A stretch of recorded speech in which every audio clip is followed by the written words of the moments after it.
How to remove your profile picture on Facebook. Hello everyone, welcome back to our channel. So let's dive right in without wasting any time. Also make sure to watch this video till the end. Before starting the video, make sure to update Facebook to the latest version. Then open up Facebook on a device. Now simply tap on profile or simply tap on three lines at the top right corner. Then go to your profile. Now tap on the profile picture. Now simply tap on see profile picture. Now tap on three dots at the top right corner. Now since we'll be deleting this photo, first of all tap on save to phone, again tap on three dots and tap on delete photo. Now tap on delete, now go back and that's it.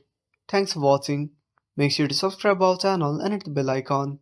See you in the next video.